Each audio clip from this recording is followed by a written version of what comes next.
So hi, this is Nic Forrest from Artinfo Australia, and I'm here with photographer Jeff Wall at the Museum of Contemporary Art in Sydney, where an exhibition of his photos are about to open. So, Jeff, thank you for being with us.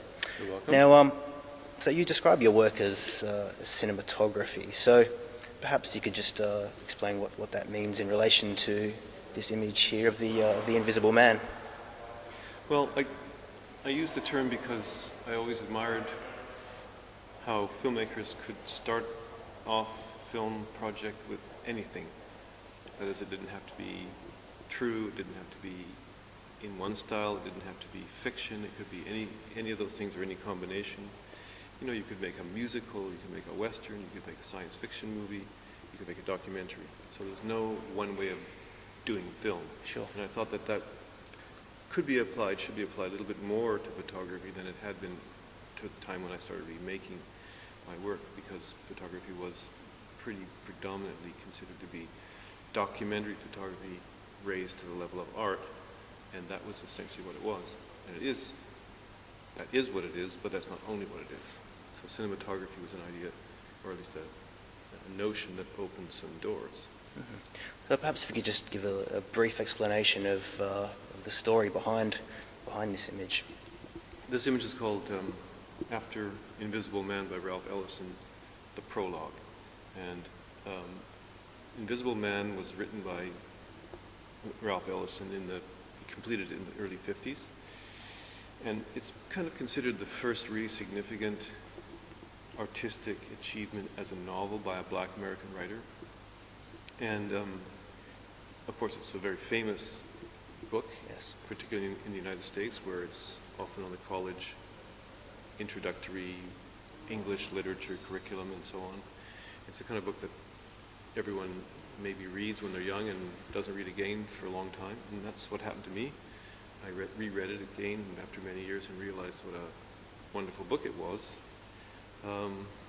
But also discovered in the prologue of the novel this moment where the main character sums up in a way the situation that he's in at the time he's about to write or is writing the book. And he's a young black man from the South who comes north in the late 30s, beginning of the Second World War, and has a lot of adventures and a lot of misadventures, leading him to a kind of withdrawal from the world into a cellar, into which he falls by accident, and over a number of years begins to live in and inhabit. And during the time of his inhabitation, he both covers the ceiling of the room he lives in with all these light bulbs for kind of a very complicated reason to do with his protest against his own invisibility and dreams and discontent, everything, into this beautiful poetic situation. And he writes the book that you're about to read.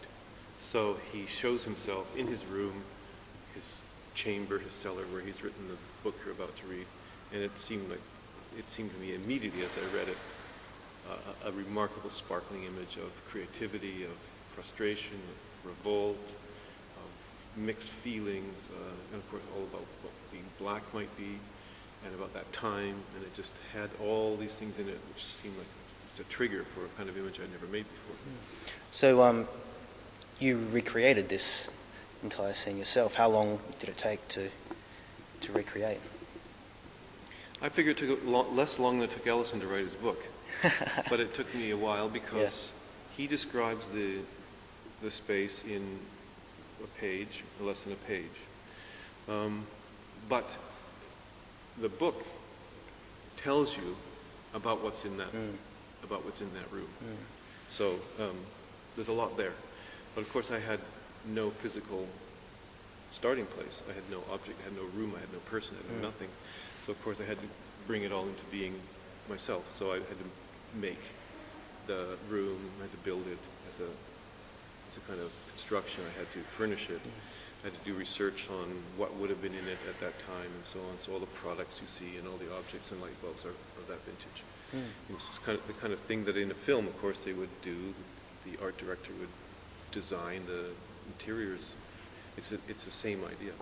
Okay, and so obviously the set doesn't exist anymore, and you say that that's of significance in terms of the remnants of what was there vanishing. Can you explain just how that, what significance that has for you? Well, photographs often capture ephemeral things, and the thing that is captured is no longer there. Yeah. One of the essences of the instantaneousness of photography is that what's in the image is no longer to be found. That could be the event, but it could also be the place. You go to photograph, say, an old house, and 3 weeks later the thing's gone, and it's vanished, things vanished, and so on. And I think the vanishing of things and their preservation in images is part of the beauty of the image. So I have no interest in preserving, say, the kind of construction I would have made after the image is done, because I feel like all that work is only there to disappear into an image. All that work should vanish into the image, and then what we have is the picture and all the, let's hope, the qualities that the picture has. And what was there moves along just like life moves along. Fantastic. Also a wonderful image. Thank you for speaking to us. My pleasure. Thanks. Thank you very much.